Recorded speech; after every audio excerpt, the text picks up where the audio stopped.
Oi pessoal, tudo bem com vocês? Aqui é a Prof. Gabi Castro para mais um dia de correções e hoje nós vamos continuar a maratona do livro Telares Essencial de Português do 7º ano a partir da página 188, porque na aula passada nós paramos na 187. Mas antes disso, se você ainda não é inscrito, se inscreve aqui no canal, deixa seu like e coloca aqui embaixo quais os livros, as páginas e as séries vocês querem que eu corrija, tudo bem?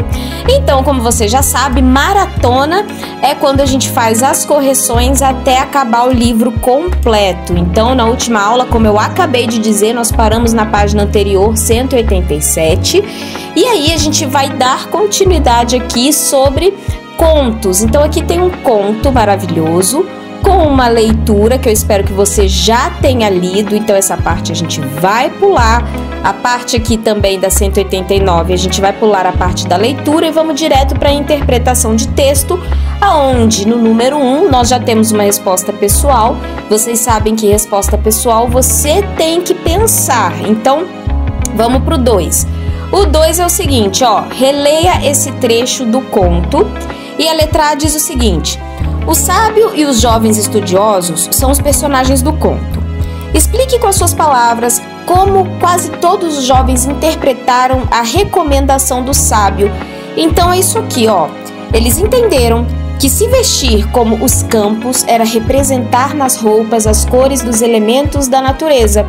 Então, o verde dos campos, o salpicado das sementes, o amarelo dos trigais, a prata das chuvas e o branco da neve. Letra B. Agora, explique como um dos jovens interpretou a recomendação do sábio. Então, ele entendeu que deveria usar os elementos da natureza para tecer sua roupa e trabalhar no campo. Prof, o que é tecer? Tecer é costurar a sua roupa, é fazer, é produzir a sua roupa, de modo que o trabalho produziria a semelhança, ok? Lá no número 3, copie no caderno uma frase do texto que aponta o fato que comprova quem realmente se vestiu como os campos. Então é isso aqui, ó. Um pássaro o confundiu com o campo e veio pousar em seu ombro. Muito fácil esse aqui também. Agora a gente vai ver um pouco de vocabulário, aonde está aqui a palavra damasco. Então a palavra damasco, ela pode ter vários significados. Ela pode se tratar de um fruto, né, de uma casca amarela ou uma casca alaranjada. Pode ser um doce semelhante ao pêssego, né, que tem um damasco, que é muito parecido com pêssego. Pode ser a cor do fruto do damasqueiro, que é amarelo. Pode ser um tecido de seda com desenhos de alto relevo. Pode ser quando a escrita com a inicial maiúscula é o nome próprio e se refere à capital da Síria. Tá? Então também pode ser isso e pode ser qualquer tecido de lã. Copie a alternativa que indica o significado de damasco no contexto da frase. Então nós vamos ter isso aqui, ó. É um tecido de seda com desenhos em alto relevo. No número 5, a gente vai precisar copiar no caderno as alternativas que indiquem o que se pode pensar dessa atitude do sábio. Então nós vamos ter aqui que ele preferiu aguardar e não era o que ele esperava. Aqui no número 6, a gente vai ter uma resposta pessoal, porque você vai ter que pensar sobre a questão. Aqui no número 7, o título do conto é Como os Campos. Depois de conhecer a história, você daria outro título para ela e por quê? Então, olha só, a valorização do trabalho, da paciência e da humanidade, tá? É uma possibilidade de resposta esse daqui, você pode colocar outras se você quiser. Aqui no número 8, por que esse texto pode ser considerado um conto maravilhoso? Então, olha só, por que, gente, também é uma possibilidade, você pode colocar o que você acha melhor, né? Mas é porque há elementos que podem ser considerados inesperados, como as roupas suntuosas para os jovens do campo. Aqui a gente vai ter uma parte aqui que fala sobre palavras e expressões do texto, tá? Então, algumas palavras que a gente tem no texto é tecidos, fios, vestes e jovens. A gente vai precisar escrever no caderno as palavras e as expressões que caracterizam isso, tá? Que caracterizam os substantivos, porque essas palavras, elas são substantivos. Eu já expliquei em aulas anteriores para vocês o que é substantivo. Então vamos lá, o que é um substantivo, prof? Substantivo é tudo aquilo que dá nome às coisas, tá? Então, por exemplo, ó, isso aqui que eu tô fazendo agora é um rabisco, ó, tô rabiscando. Então, o nome disso é rabisco. Se o nome é rabisco, portanto, a palavra rabisco é um substantivo, ok? Então, aqui a gente tem tecidos. Tecido é o nome daquele troço que você usa para fazer suas roupas. Então, o nome disso é tecido, portanto, é substantivo. Então, eu tô explicando rapidão só para você relembrar, tá? Então, ó, tecidos, você vai colocar de muitas cores. Fios, fios de muitas fibras, de ouro, de prata, de lã. Vestes, vestes suntuosas, né, frondosas, bonitas, né, elegantes. E jovem, pequenino. Número 2. Essas caracterizações dos substantivos poderiam ser retiradas do texto sem prejuízo para o entendimento da história. E por quê? Então, assim, ó, não, essas características são importantes para a compreensão dos fatos da narrativa e indicam vestes ricas, coloridas, luxuosas e caras, e mostram que o jovem que surpreendeu o sábio era pequenino. Número 3, copie no caderno pelo menos 3 dessas ações. Então, a gente vai ter aqui, ó, arou, plantou, sujou-se, machucou-se, colheu, emendou e costurou. Letra B. Qual é o efeito de sentido provocado pelo uso desse recurso de apresentar diversas ações para mostrar o que o personagem havia entendido? Então, olha só, o sentido provocado pelo uso desse recurso é reforçar a ideia de que para vestir-se como os campos, mais do que reproduzir cores e texturas, é necessário agir e participar de tudo o que ele oferece. Aqui no número 4, letra A, o trecho mostra que a autora escolheu formar um parágrafo com frases curtas para apresentar esse momento da narrativa. Qual é o efeito de sentido provocado por essa sequência de frases curtas no conto? Então aqui você vai conversar com os colegas e depois registrar. A gente tem aqui uma sugestão de resposta que é o seguinte, olha só. As frases curtas, elas dão ritmo à leitura e destacam ações que se sucedem progressivamente no tempo, produzindo o efeito de sentido de empenho e dedicação, que também é reforçado pelas escolhas das palavras no texto, como o uso da expressão muitas e muitas vezes, ok? Aqui no número 2, a gente vai ter que identificar as orações do parágrafo, e a gente vai ter que indicar um caso em que essas orações são separadas por vírgula e um outro caso em que essas orações são separadas por uma palavra. Vale lembrar que eu já expliquei o que são orações nas aulas anteriores, que é diferente de frase, então as orações precisam ter verbos. As frases não necessariamente precisam ter verbos, as orações sim, ok? Já expliquei isso em aulas anteriores. E aí, ó, a gente tem aqui, né, como possível resposta, ó. Então, é possível relacionar essa repetição com a ideia de movimento ou de passagem do tempo ou ainda com a mudança das estações. Número 5. Que som se destaca nessas frases? Então, aqui a gente tem o som do S representado pela letra S. É uma coisa muito interessante, vou até dar um zoom para você visualizar. Todas as vezes que vocês virem uma letra entre duas barras, como é o caso desse S aqui, tá mostrando pra gente que se trata de um fonema, ou seja, é o som que aquela letra vai produzir na palavra, tá? Então, todas as vezes que vocês virem isso, é porque é o som, é um fonema, tá? Então, aqui a gente tem o som de S, você vai colocar entre duas barras, tá? Para ficar certinho, para você indicar que se trata de um fonema. E acho que a letra B eu já falei, né? Que já falei. O 6 agora, a linguagem empregada no conto difere, ou seja, é diferente da linguagem usada no dia a dia. Copie um exemplo que emprega uma linguagem mais formal. Uma coisa que eu quero explicar aqui para vocês, antes da gente vir para a resposta, é o seguinte.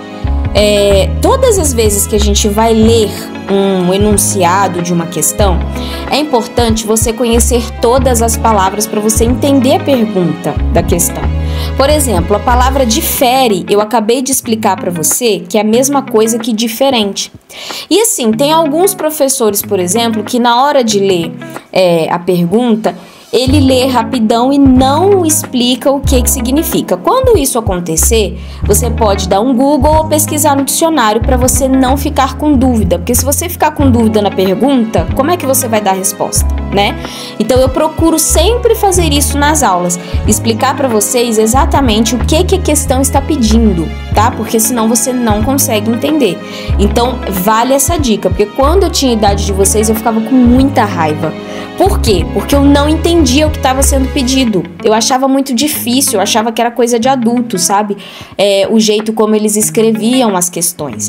E aí eu fui entender que não é que é difícil, é que essas palavras eles vão colocar de propósito para você começar a ampliar mais o seu vocabulário e conhecer outras palavras diferentes, tá bom?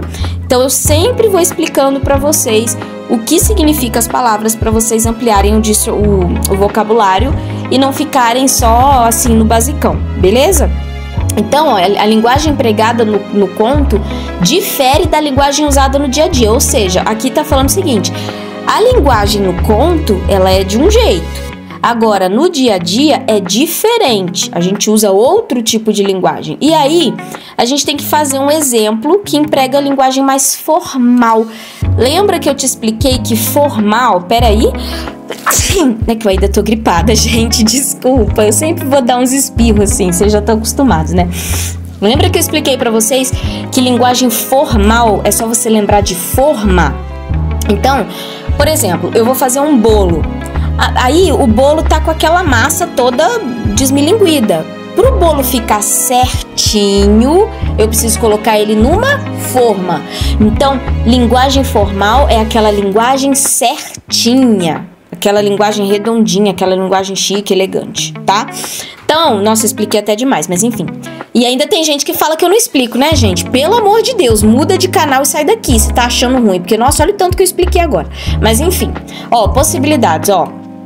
Com o adiantar-se do outono, e entremearam fios de ouro no amarelo dos trigais, foram recriando em longas vestes os campos arados. Então é uma linguagem bem formal. Por quê? Porque é diferente da linguagem que a gente usa no dia a dia.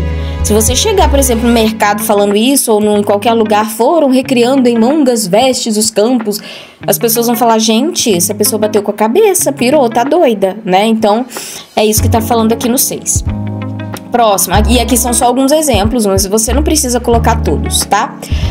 Copie no caderno as alternativas que correspondem às características da linguagem do texto. Aqui a gente vai ter uma linguagem mais elaborada, né, que é formal, diferente da usada no dia a dia com as pessoas próximas, porque é diferente, né, do que você fala no dia a dia, porque no dia a dia você não fala assim, nessa coisa toda, né, nessa perfeição toda.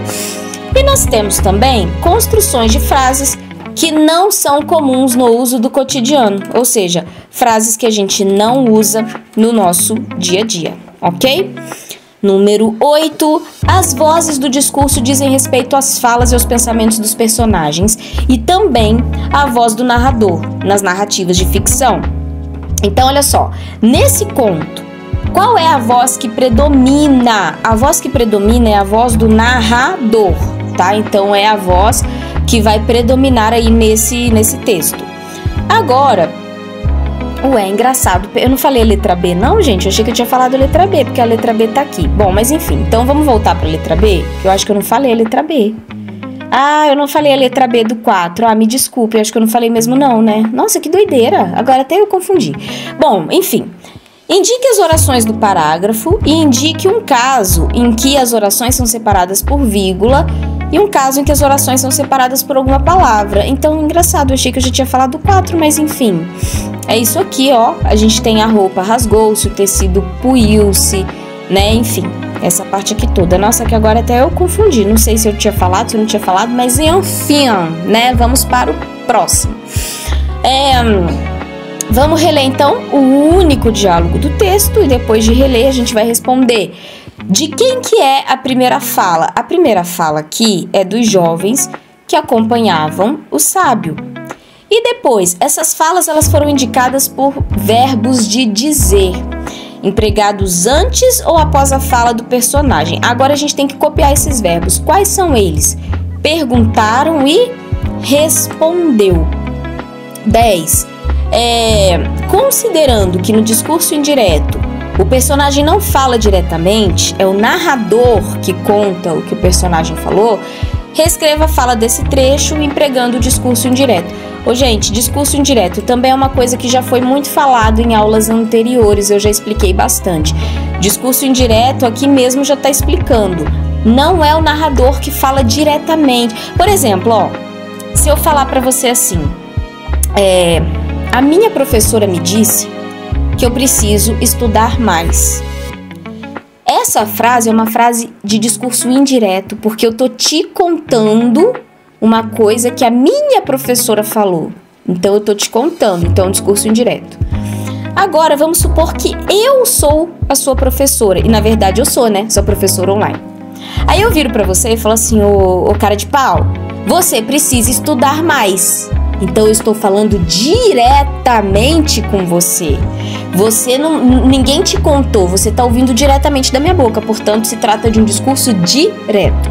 Deu para entender? Mas eu já expliquei em outras aulas isso também.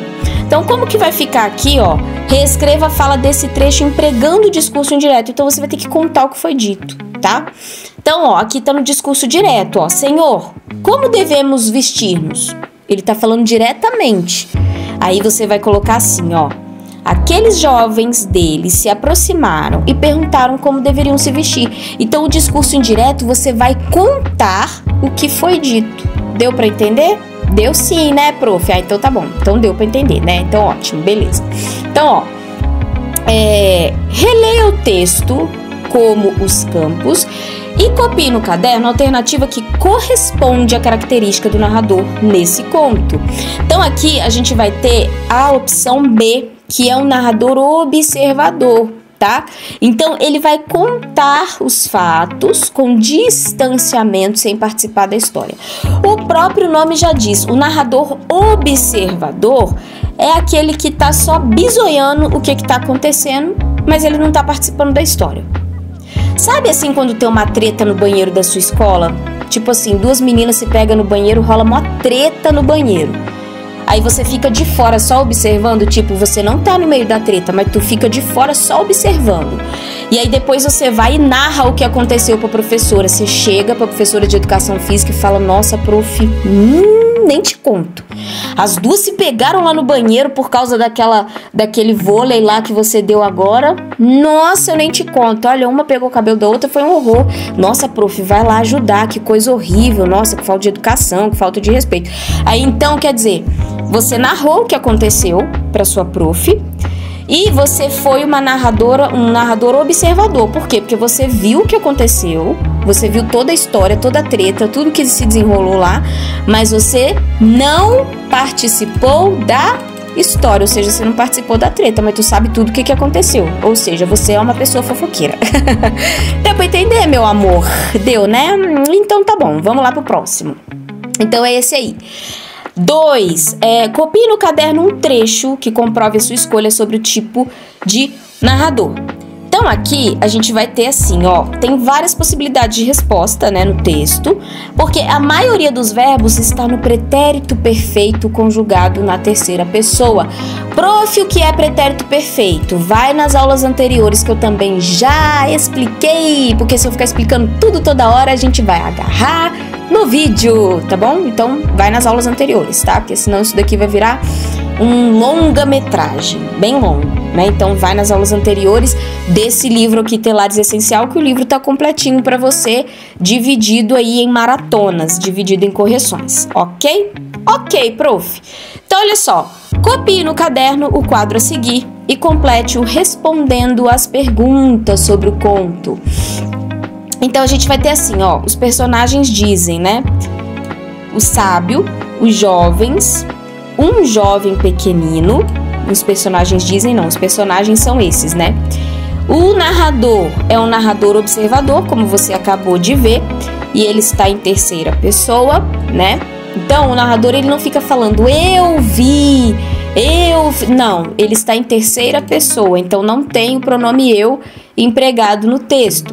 O espaço, onde acontece? Acontece no campo, tá? Isso aqui tudo você vai colocar dentro dos espaços aqui, mas provavelmente você não pode escrever no seu livro, obviamente, né? Então você vai fazer no caderno, mas enfim.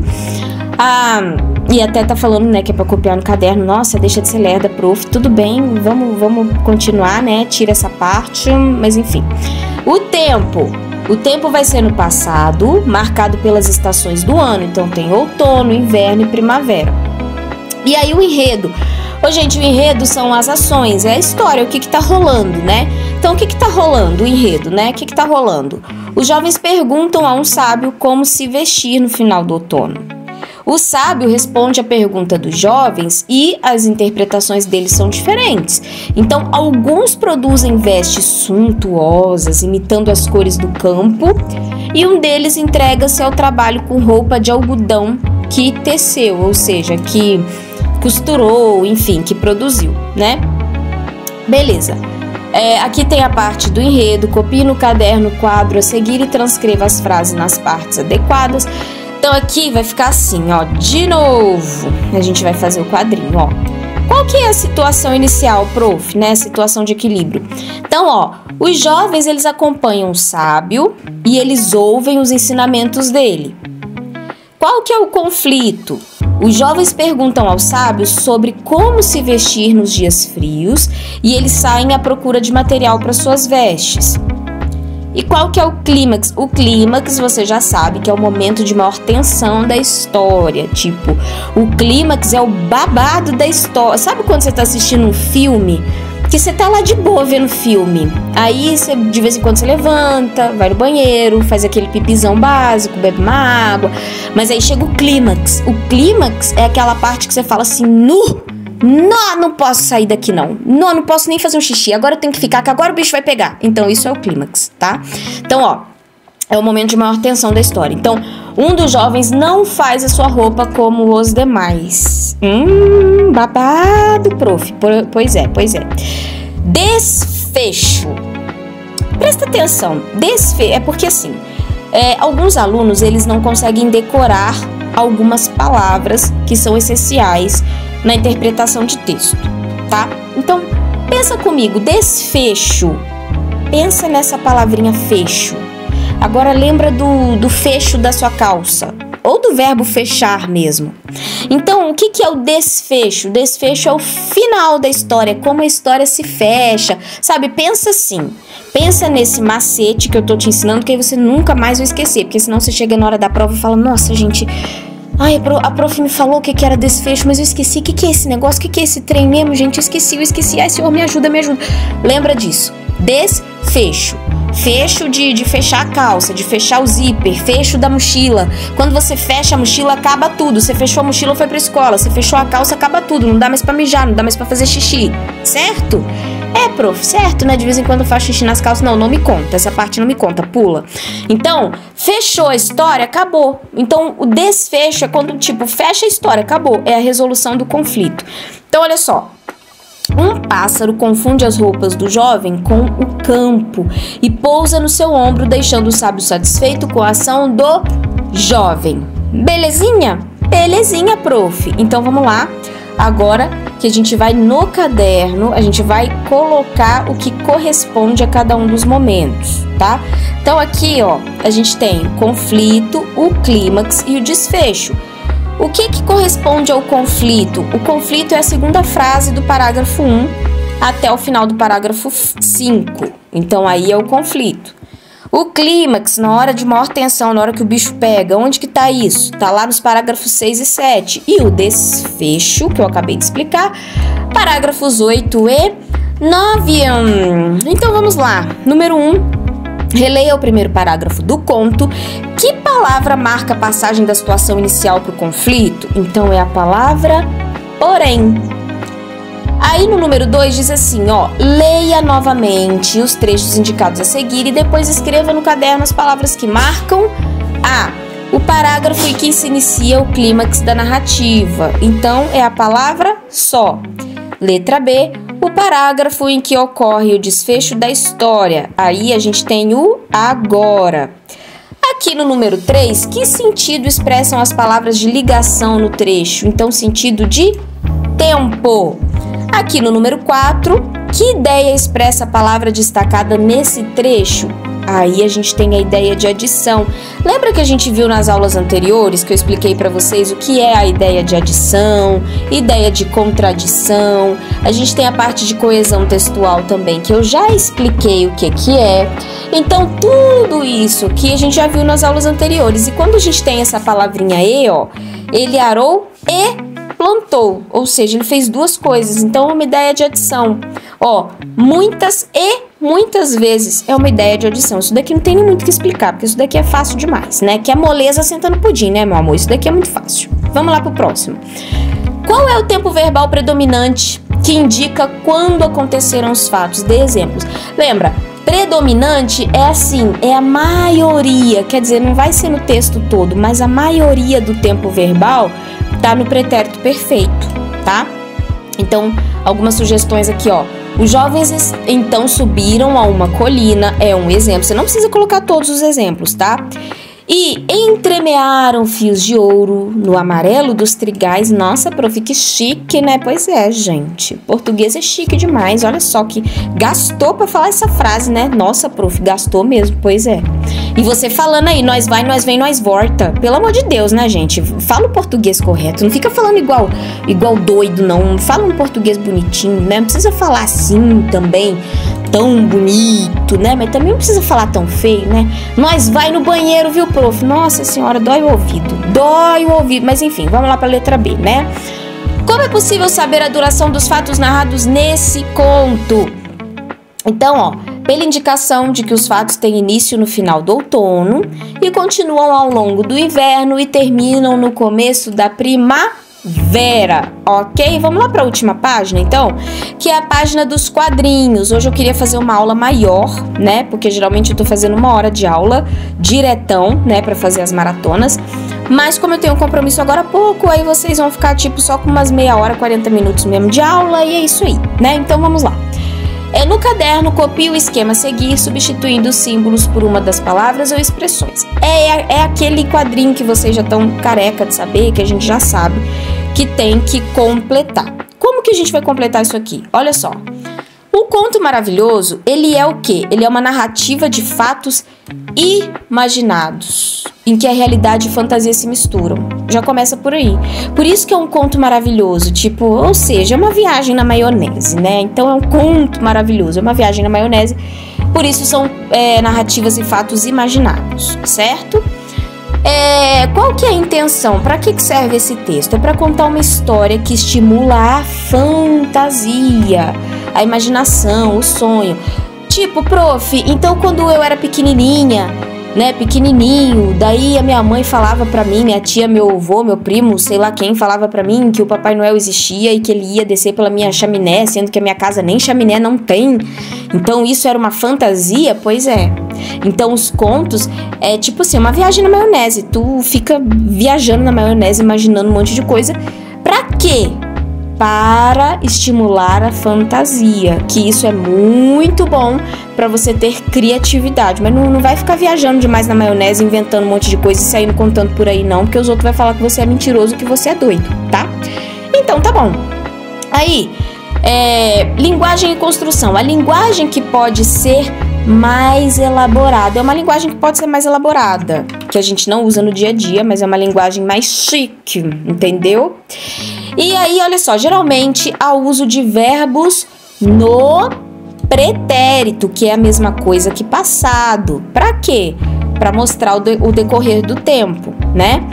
Os elementos da narrativa, quais são eles? Gente, elementos. Elementos é tudo que tem na história. Quais são os elementos, né? Por exemplo, quais são os elementos do meu celular, que tá aqui do meu lado? Bom, os elementos são capinha, película de vidro que eu já quebrei 50 milhões de vezes, tela, não é isso? Então os elementos é o que tem dentro da narrativa. Tem narrador? Tem, né, prof? Bom, então tem narrador, tem personagens, espaço, tempo e enredo, tá? Aqui no próximo, qual que é o leitor? Qual que é o público-alvo? Então são pessoas que gostam de histórias curtas, que eu sei que vocês vão falar pra mim, ai, prof, não, Gabi, você nem imagina, mas você sabe que eu detesto texto longo, que quando a minha prof presencial me passa pra ler um texto de 5 páginas, eu quero matar, prof.